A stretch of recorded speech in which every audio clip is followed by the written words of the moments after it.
বেআইনিভাবে বালি ও মাটি কেটে পাচারের অভিযোগ উঠল বালি ও মাটি মাফিয়াদের বিরুদ্ধে। প্রশাসনের উপর আস্থা হারিয়ে গ্রামের মানুষজন বালি ও মাটি বোঝাই গাড়ি আটকে রাখলো। বালি ও মাটি মাফিয়াদের সাফাই প্রশাসনের অনুমতি নিয়েই তারা কাজ করেছে, কিন্তু কোনো অনুমতি পত্র দেখাতে পারেনি তারা। তাদের আরও দাবি বিডিও পারমিশন দিয়েছে। এমনই ঘটনা ঘটল পশ্চিম মেদিনীপুর জেলার ঘাটাল ব্লকের মোহনপুর গ্রাম পঞ্চায়েতের বেলসর গ্রামে। প্রতি বছর এই নদীর পাড় ভেঙে বলতে ইচ্ছাকৃতভাবে ভাঙা, কারণ পাড়ের গোড়া থেকে বালি তুলে নেওয়া হচ্ছে। এখানে যে মাটি মাফিয়ারা তারা এখান থেকে নিয়ে পাচার করে দিচ্ছে, বিক্রি করছে বেশি দামে জোরপূর্বক। কারো প্রতিবাদ করলেও কোনো কিছু হচ্ছে না।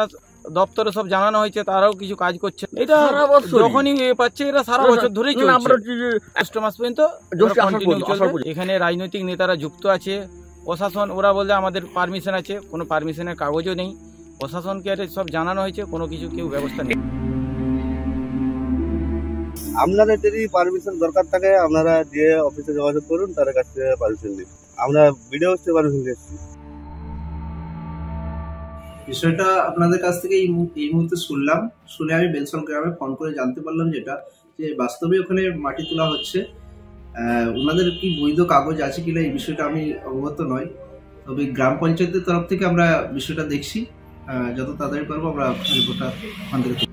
পশ্চিম মেদিনীপুর থেকে দিগ্বিজয় মাহালির রিপোর্ট, এনএম নিউজ। আরও খবরের আপডেট পেতে সাবস্ক্রাইব করুন আমাদের ইউটিউব চ্যানেলটি আর বেল আইকনে ক্লিক করুন নোটিফিকেশনস পেতে।